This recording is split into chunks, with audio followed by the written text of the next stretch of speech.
Girls, welcome back to the Boca Podcast. I am your host, Nathan Holritz.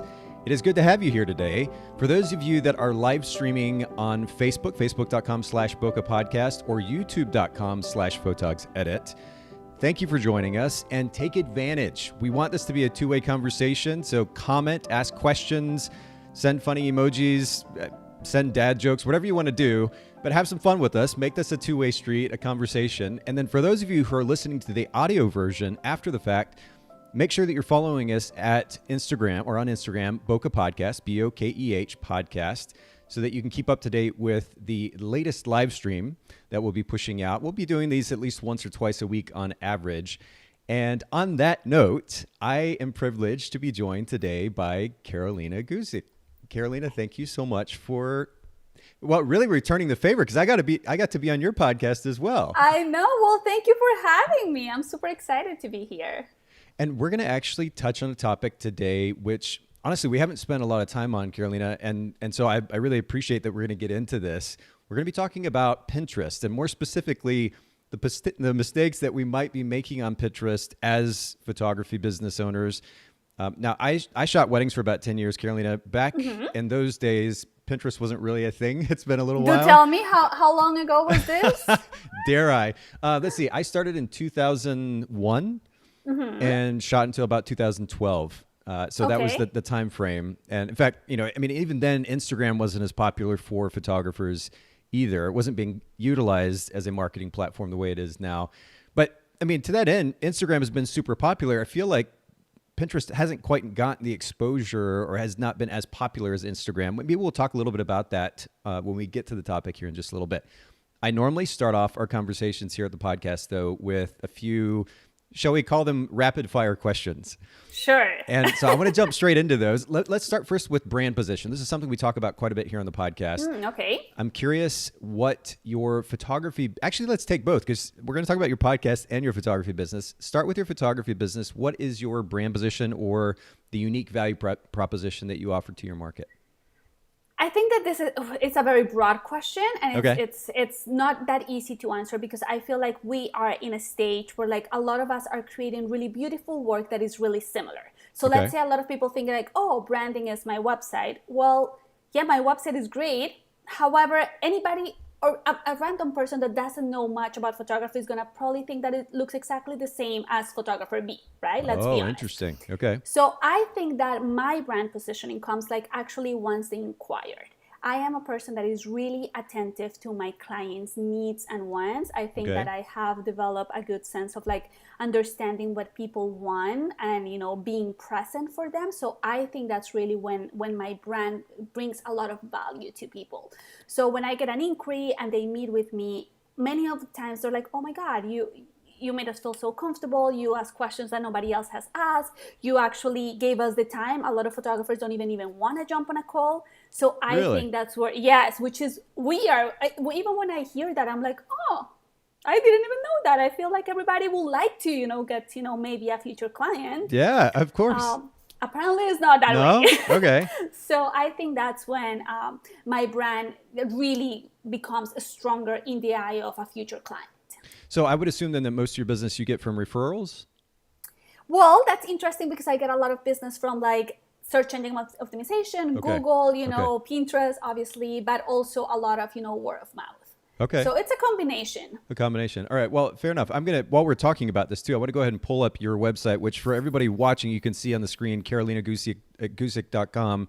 And I want to actually share your website here on the screen as well, Carolina. Love it. So that everybody can see what's going on here. But I have to at least ask you, because you have a brand position statement there, front and center, above the fold, like we talk about a lot on the podcast.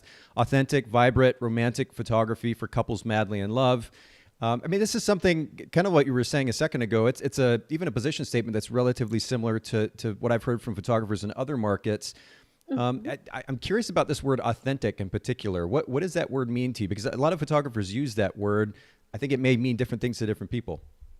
I think for me, authentic is I want my couples to show up the way they are, right? I want them to have a lot of fun. If they're going to tell me like, listen, we are party people and that's where we want to focus our wedding on. I don't want to come here and be like, but we need to do a lot of portraits, right? I'm like, okay, we're going to do a lot of party photos, right? So that's what I want. That's what I feel by authentic, right? I feel also that they are kind of like a special person for me. They're not just another number. I only take about 20 weddings per year. So like I can actually focus on my clients.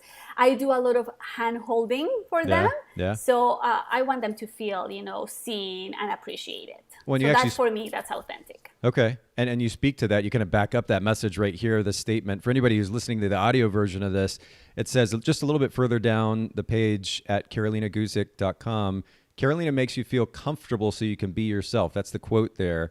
And it seems, that's very consistent in our, 5-minute conversation so far. You've been very, very consistent with that message. So I have a lot of respect for that. And for anybody who is listening to the audio version, we'll make sure to link to Carolina's website in the show notes at bokehpodcast.com. You can also check out her Instagram for the photography side of things at Carolina Guzik as well. Also, we'll link to that in the show notes. Very quickly, brand position. Let's talk about your podcast, The Tog Republic. And I'm linking to this here on the screen, thetogrepublic.com. And let's jump over to that website as well. And I'm just going to go ahead and shout this out. Marketing, podcast, and education for photographers. So it seems like the focus here specifically is marketing? Correct. Okay. I have a little bit of an obsession with marketing. Okay. The whole concept of marketing. I went to school for mass communication and advertising.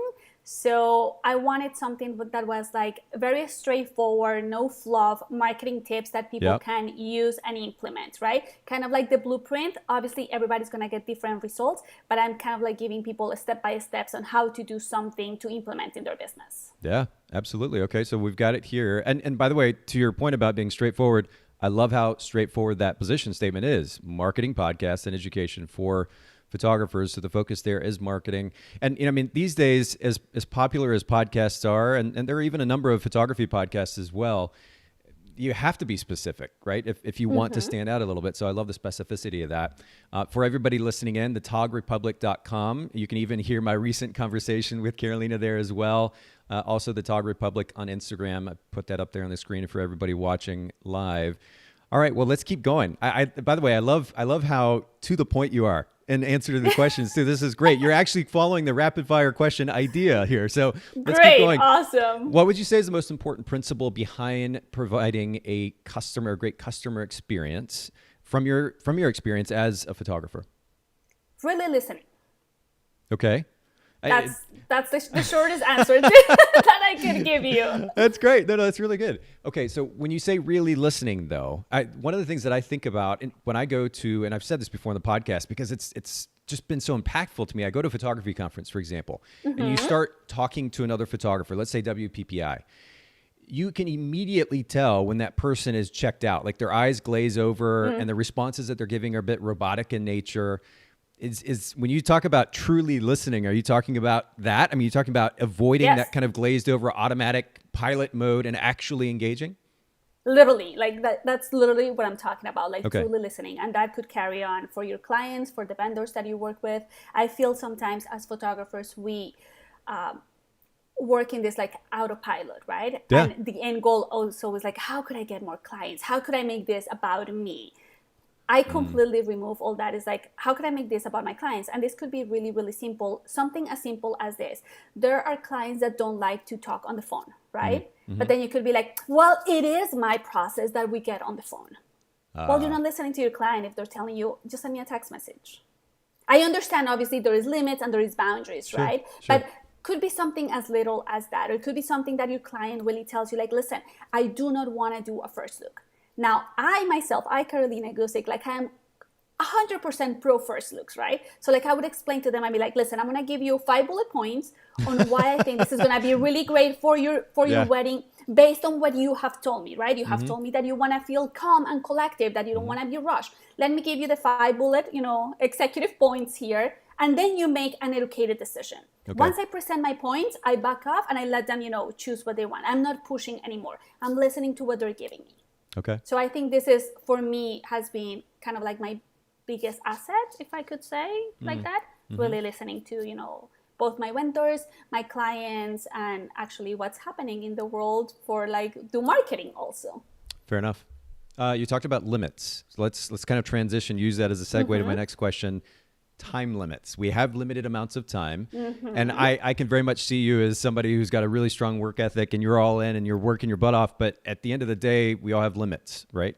How do you create some of those boundaries for yourself so you don't get totally burnt out in the process of running a business? Oh, that's a good question. Again, I think this comes with time. It's obviously not a perfect process, but I do, like I am, even though like I'm a creative person, my brain is extremely like compartmentalized, right? And I like kind of like steps and things to follow.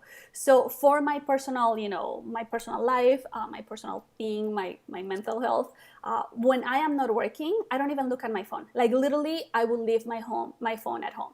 Oh, what is about that experience? It feels so good to do. Even if I just like run to the store or go outside to my car and I don't actually have my phone on me, there's such relief to that. It's such a nice thing to do. It is really horrible because I love my phone and I love how you can connect with anybody thanks to your phone, right? However, I also feel like I'm a slave of my phone. So, I mean, maybe that's not the right word, but like I'm like I owe something to my phone, right? Like if I get a beep, immediately I have to check what's going on. So one of the things that I don't have notifications on my phone.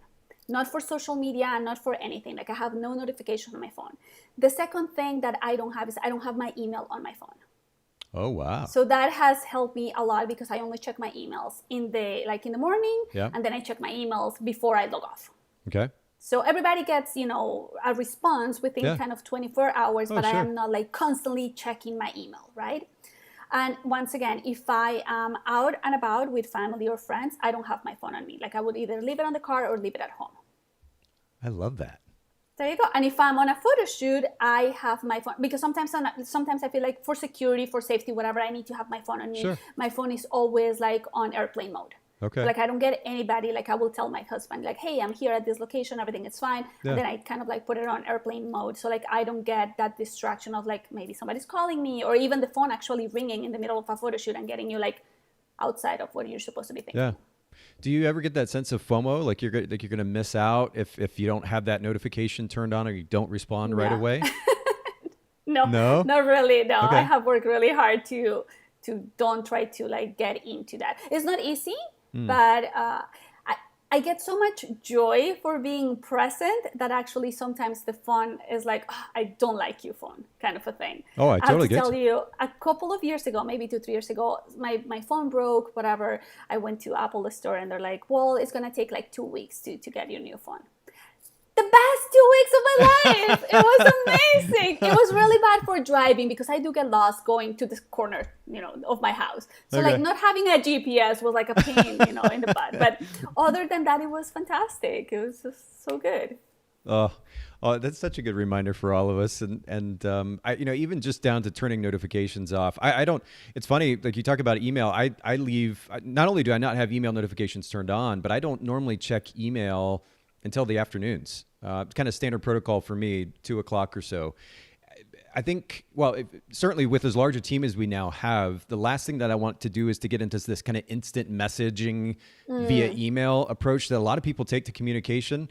It eats in too much to our ability to be able to, like you said earlier, focus on the moment, whether it's our personal life or our professional life.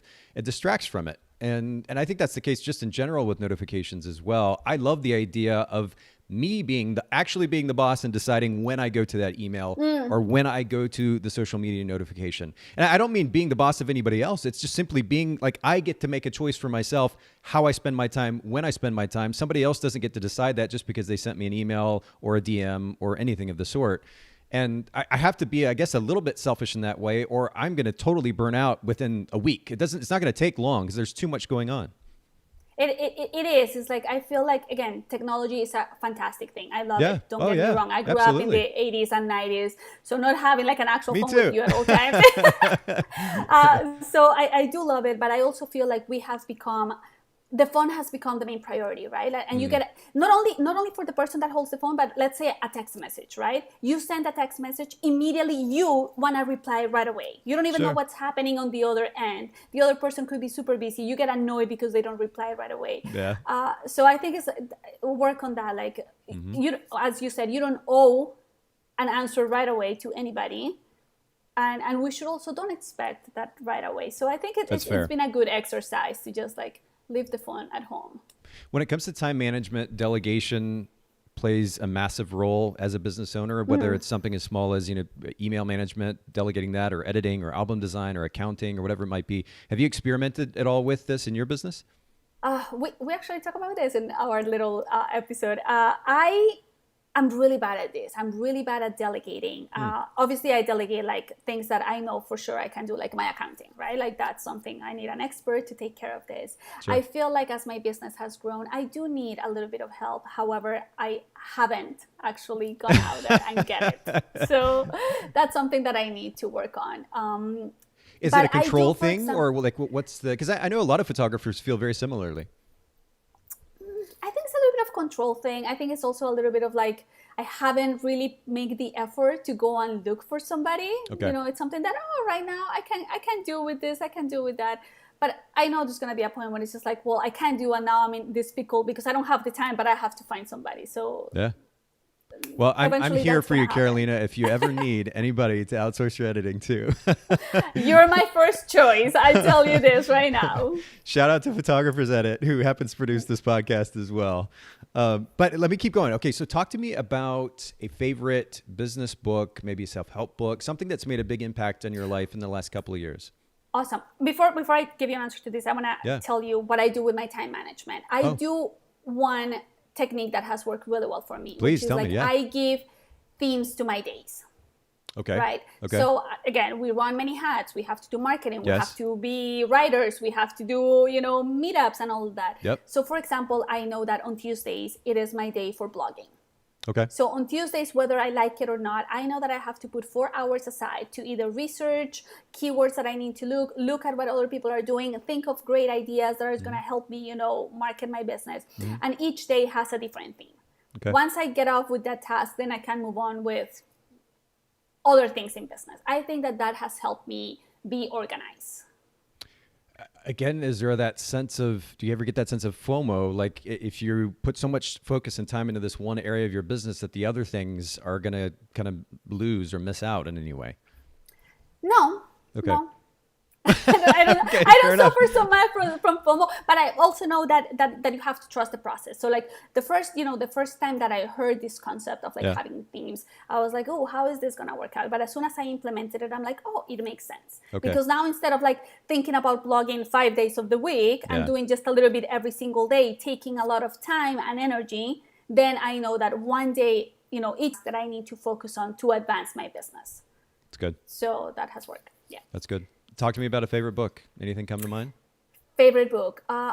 Everybody, like the Bible, Story Brand. Everybody has read that book. So that's a really, really good book that has helped me.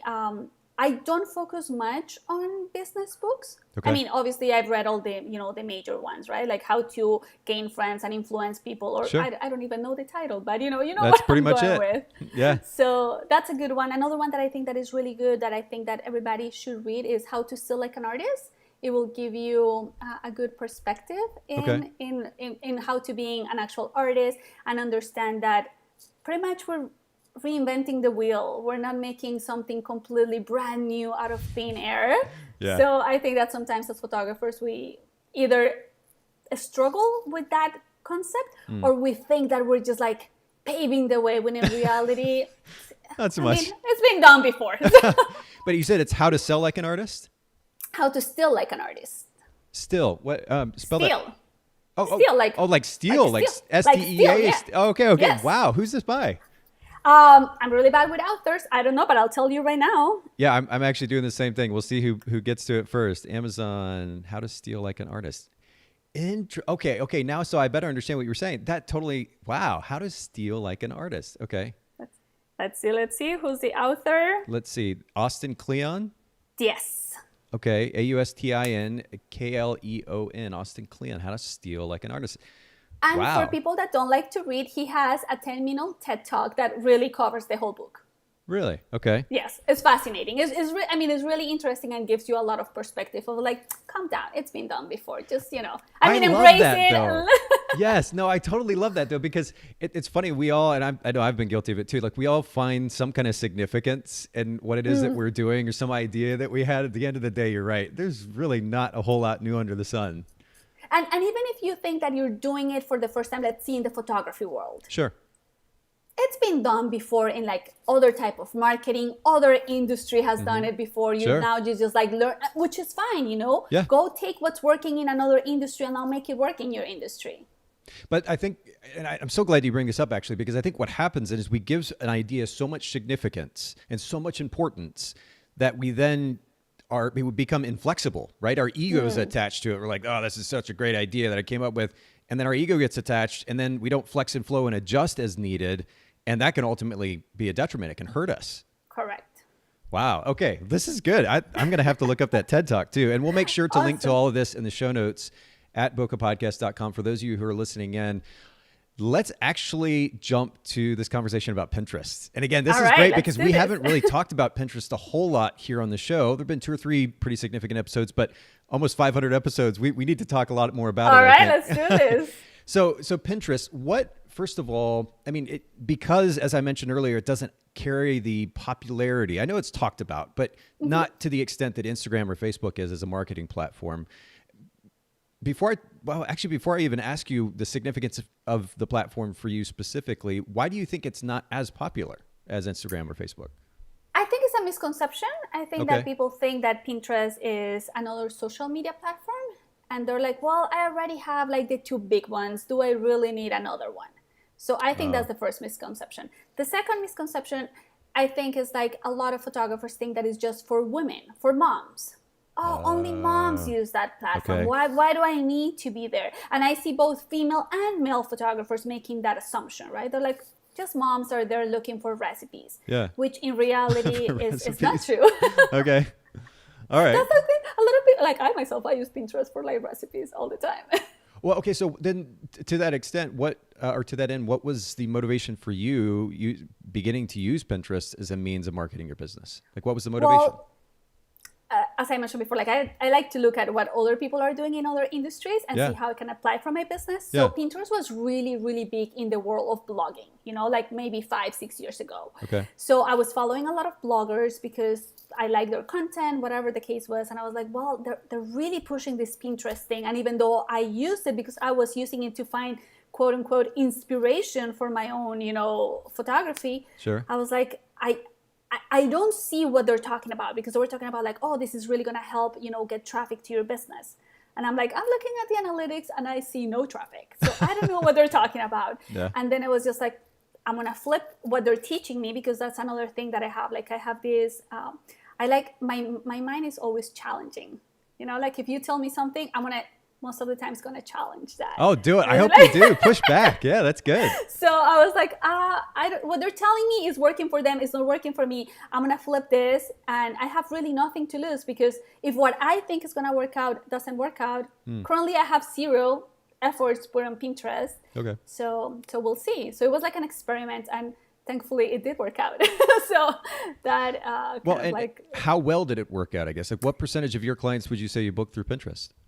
Okay, so we're going to have to like amplify kind of like this question, right? Because I think this is one of the mistakes that people make. They're like, well, but do you get clients from Pinterest, right? And we're going to say that the final answer is it's a maybe because it's not a straight answer because there is so many layers between when somebody sees you on Pinterest that when they contact you, that a lot of things could happen, right? So for me, the task that my Pinterest account has is very clear. I want to move people off Pinterest into my website.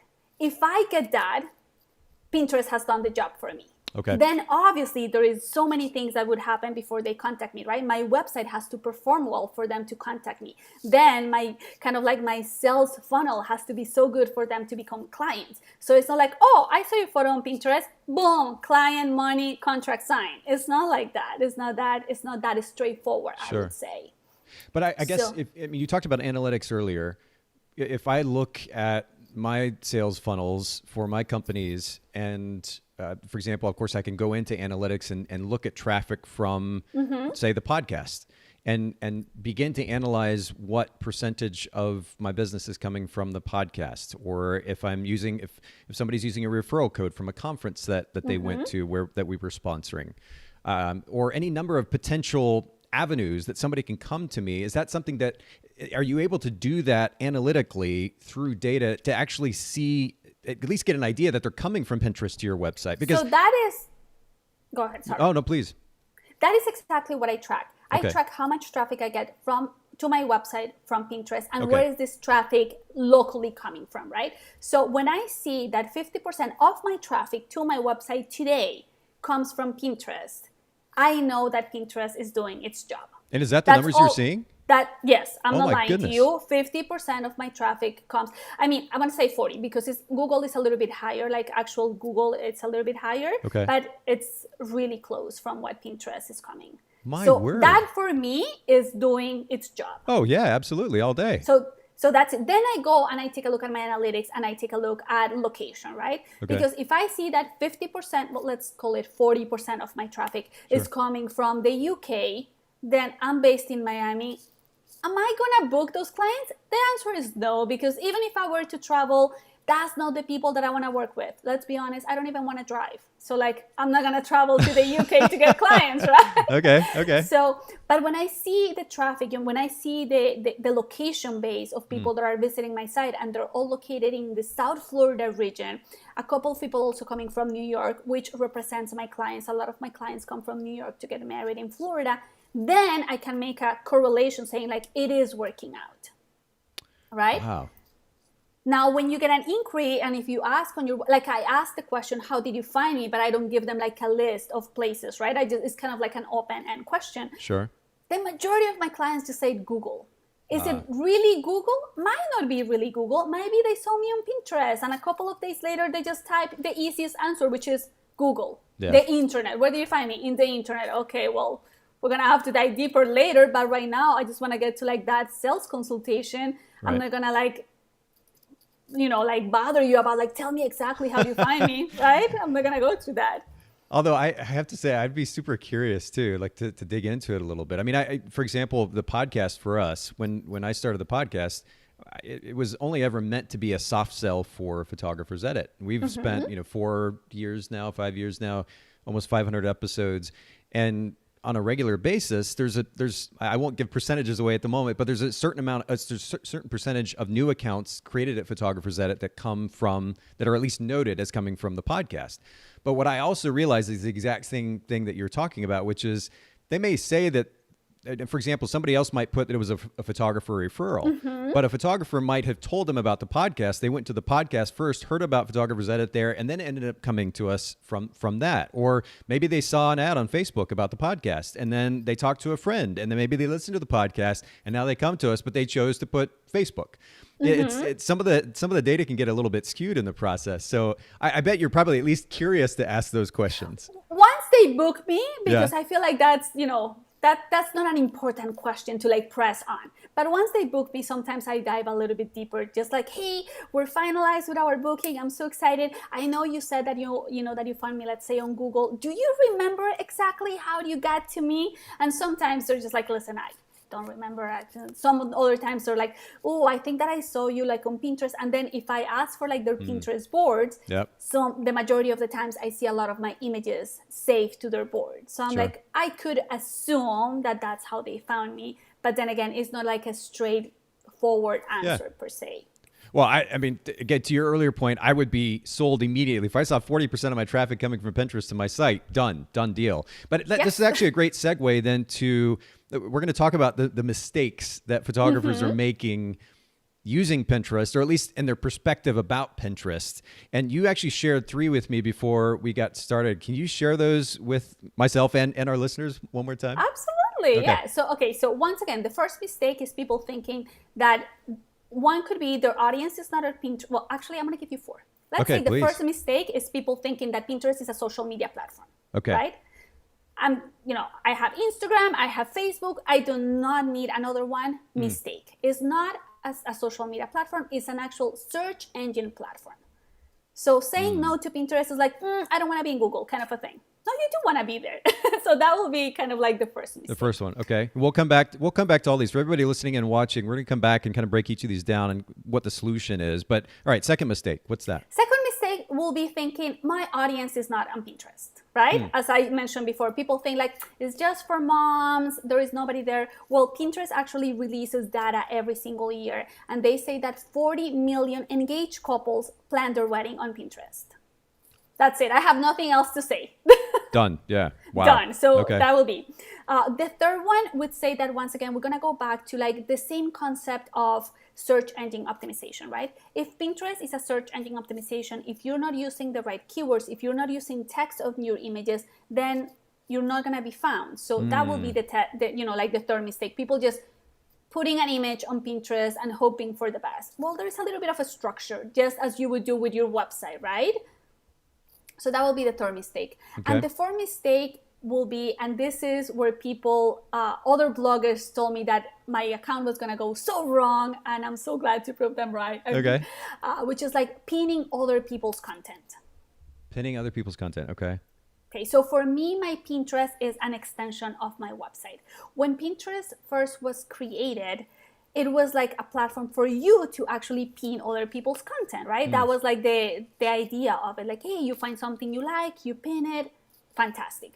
Well, if I go back to the core value of what my Pinterest account is, which is like driving traffic into my website, why am I gonna pin, let's say, your wedding photos and send them to your website? That makes absolutely no sense, right? Right. So I'm just gonna pin my own images that lead to my own website. So when people actually see something they like, they land on my website. And that is like the end result of what a Pinterest kind of like a strategy is. You need to be very clear about this. For me, Carolina Guzik, my strategy, the strategy that I teach to my students is like Pinterest is a tool to get people off Pinterest into your website. And Cheryl just commented, she said, I haven't even thought about using Pinterest for promoting my photos. And Cheryl, you're in the right place right now because you're going to kind of learn some of the strategy here in just a minute. Actually, we're going to get back to each of these four mistakes. But before I do, Carolina, before we break each of those down in detail, in order to avoid pinning other people's work, are you going out and setting up shoots specifically to make sure that you have the content necessary to share on Pinterest? I mean, do you ever feel like you're missing content to share, or do you always have access to a full library from your own work? No, really. I mean, let's think about this. We shoot a wedding, right? Let's say that you just delivered 400 images, right? Yeah. In those 400 images, I would say that at least if you did your job correctly, at least you have 100 images that you can use to Pinterest, right? Yeah. Now, when we take a look at these weddings and we think about, let's say, Instagram, we are only going to use maybe 2 or 3 images out of these 400 for Instagram. So the kind of like the content that we already have is so big that we can use on Pinterest. You're right. Okay. So point taken. So let's go back then.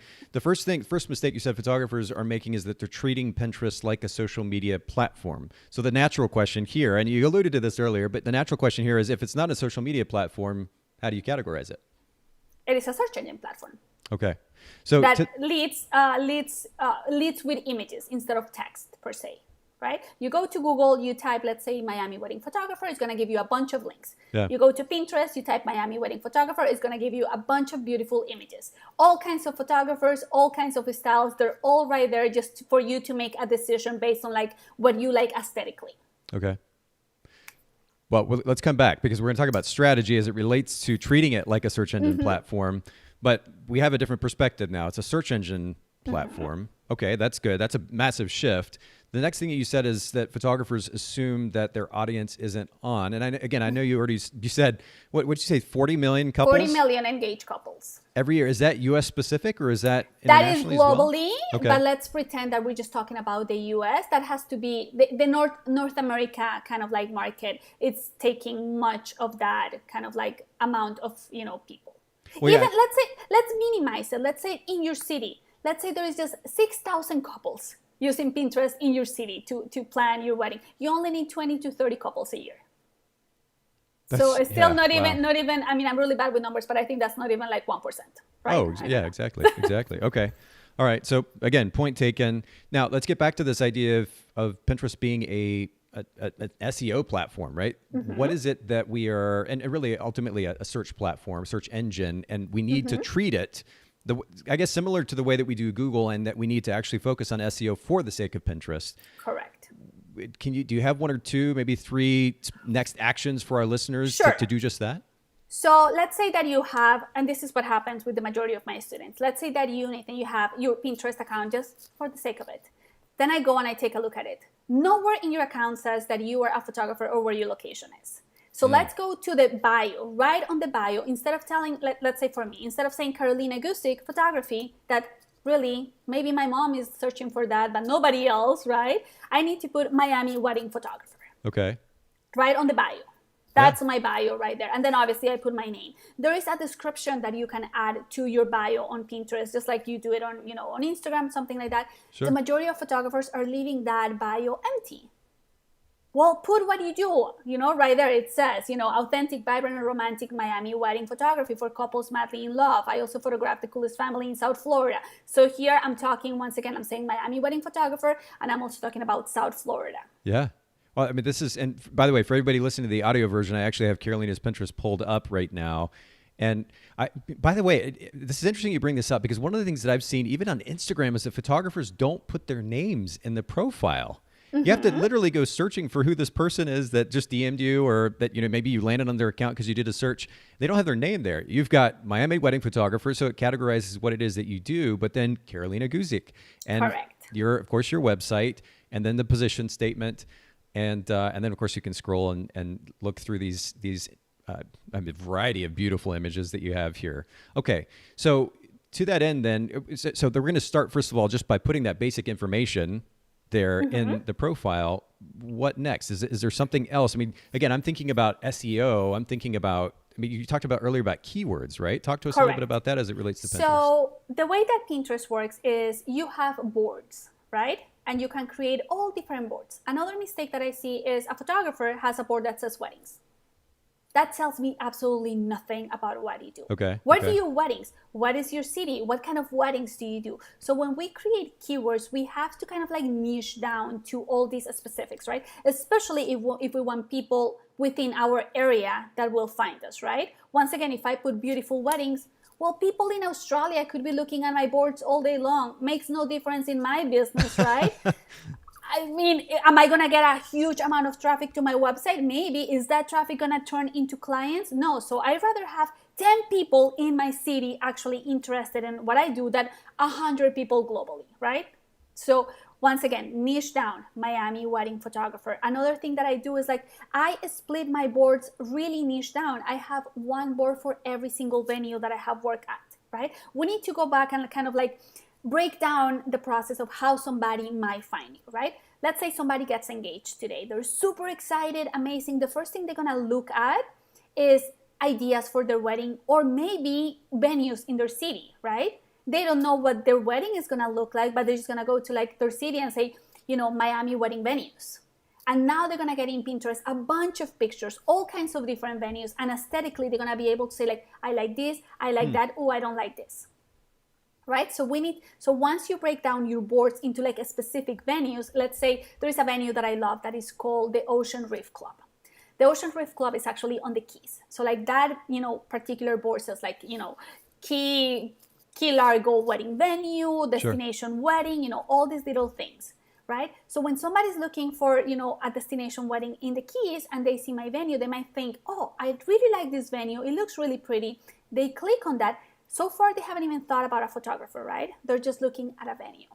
They click on that image, they land on my website, they land on an article about that venue. So now I'm giving them information about that particular venue.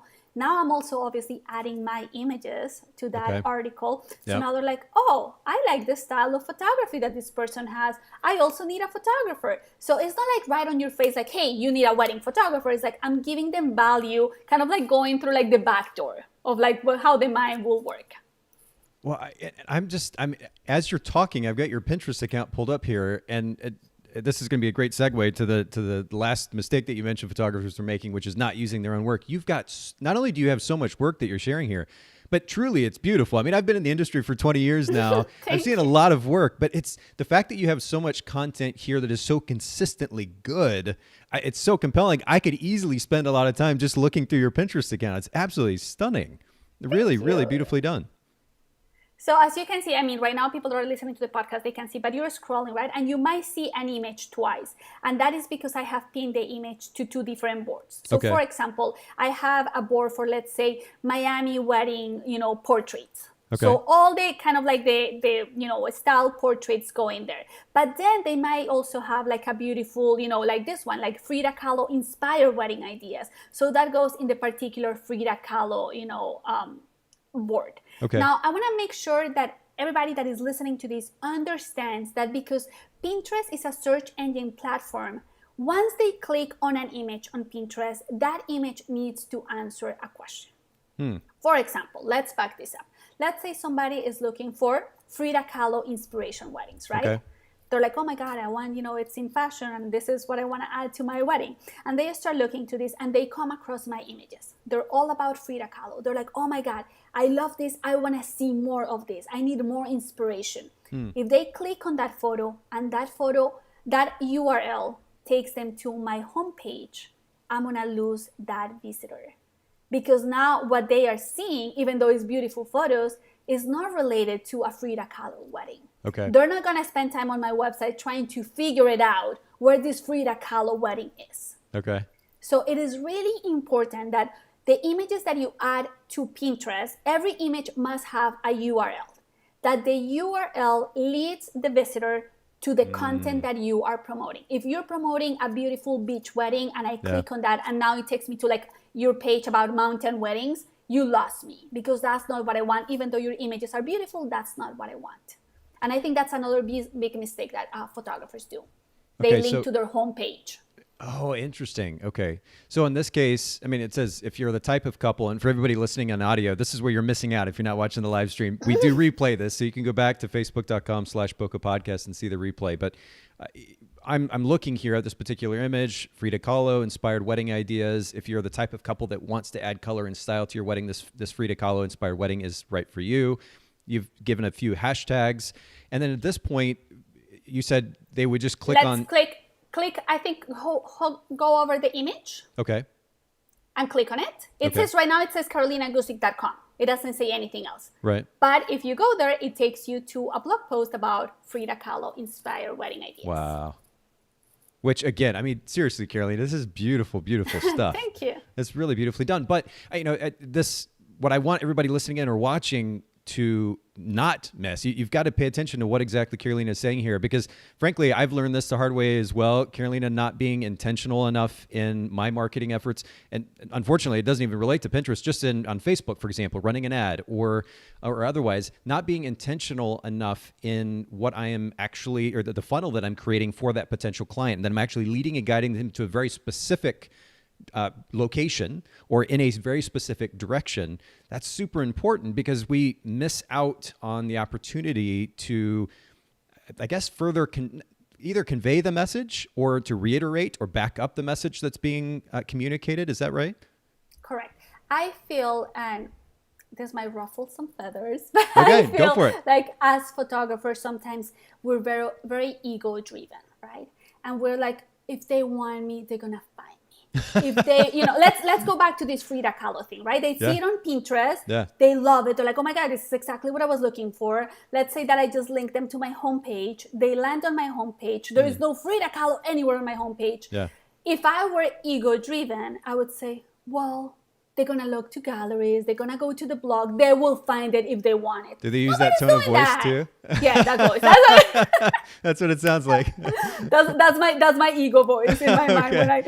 So nobody really is going to do that. And I think that's when we, as you said, we need to back it up a little bit, right? The same, as you said, the same thing when we run an ad on Facebook, or even when we are talking with clients and they're like, listen, I really, my wedding is going to be on the beach and it's going to be beautiful. And then you show them well, I photograph really beautiful ballroom weddings. Yes, you could photograph beautiful ballroom weddings, but that's not what they're there for. Right. That's super confusing. Yeah. Andres actually says, can we change the URL after we've posted that URL or posted the image with the URL? You can go and edit whatever you want. You can edit the URL, you can edit the title. That's another thing. People just don't add a title or they don't add a description. And once again, if we go back to the fact that this is a search engine platform, if there's actually no text, it is impossible for like so-called spiders of the web to find you, right? Because that's exactly what happens. Somebody goes and types on the search engine, let's say Miami wedding photographer. If none of my images have that kind of like keyword to them, they're just like beautiful, lovely images, the spiders are never going to find them. Okay. Good to know. And by the way, for everybody who's listening in or watching live, more specifically, those of you who've already commented, thanks for engaging. And for those of you who are watching, please continue. We're going to be here for a couple more minutes. Ask questions, make comments. Don't hesitate to engage. The last mistake that you mentioned photographers are making is that they're not using their own work. And as for everybody who's been watching live has seen, I mean, you do just a beautiful job of sharing your gorgeous work. How much time would you say that you allocate to Pinterest each week for these marketing purposes? Okay, I'm gonna be 100% honest. Because of the pandemic, I haven't worked that much. So let's count 2020 out of the equation, sure. Right? Yeah. Prior to 2020, when I had all these weddings, I was only doing about 2 hours per 3 months. So in 2 hours a day, I would plan enough content for 3 months. And that's it. I forget about it. I don't have to go and check on comments or likes or nothing like that, because those really don't happen on Pinterest. Okay. Obviously, because I am obsessed with my account, I constantly check the analytics, but a normal person don't have to do that. Well, this is such an encouragement, and honestly, I want to go sit and have a conversation with Jill, who heads up our digital marketing for all the different brands that we run, and start thinking a little bit more intentionally about Pinterest. This is something, again, it's not been discussed a whole lot here on the podcast, but maybe I'm just not in the right circles. I've just not heard it talked about a lot within the photography industry. I know because people ignore it. Okay. Fair enough. But I could guarantee you, because every single person that comes across, I feel like I'm like in this mission to get Pinterest like on the map, right? Sure. Every single kind of like person in the industry that I talk about Pinterest, all of them have the same reaction that you have.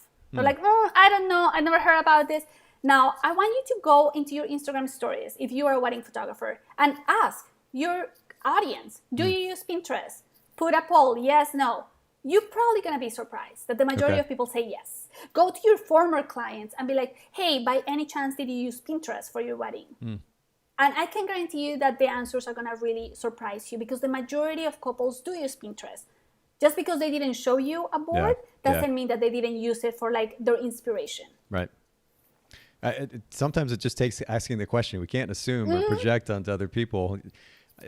Andres says, thanks so much. Pinterest has been a mystery to me. And yeah, I mean, relatively similar here, Andres. I feel this sentiment. But, to that end, we've only kind of barely scratched the surface today, Carolina. There's a lot more here to cover. And so I want to take this opportunity to recommend that our listeners follow, first of all, the Tog Republic, togrepublic.com. I posted it there on the screen for anybody watching live. And for those of you listening in, again, the Tog, togrepublic.com. Make sure you go take a visit and begin to listen to Carolina's podcast. Do you offer additional classes around this topic as well? I have about 5 different podcast episodes about, Pinterest for somebody that just wants to find out if this is right for them. And I do have a class that is really affordable, where I go all the way from like, hey, you don't have a Pinterest account, let's create one, all the way to like, oh my God, how are we going to create pins that stand out on the feed? So like I cover every single aspect of Pinterest. Every single thing that I teach is organic. I don't teach any like, oh, you need to pay to do anything like that. Everything is organic. Now, I do want to say that this is not a magic wand, right? This is not like, oh, I'm going to post 1 image on Pinterest or 10 and voila, tomorrow, my traffic is going to double, right? It's not like that. It does take a little bit of time, just like SEO, right? You don't write a blog post and the next day, it's ranking on page 1. Right. It's exactly the same concept. I would say give Pinterest a good 6 months of consistent work before you start seeing good results. But it's also kind of like a snowball. Once you get the machine going, it does. Like for me, if I have pinned maybe 10 images all throughout 2020, maybe that's a lot of images, again, because I haven't had that much content. So those are just pins that I'm just like recreating or something like that. Sure. And it's still, till today, Pinterest drives, as I said earlier, 40 to 45% of my overall traffic to my website. That's incredible. My word. Okay. Well, we're gonna link, of course, to your website in the show notes.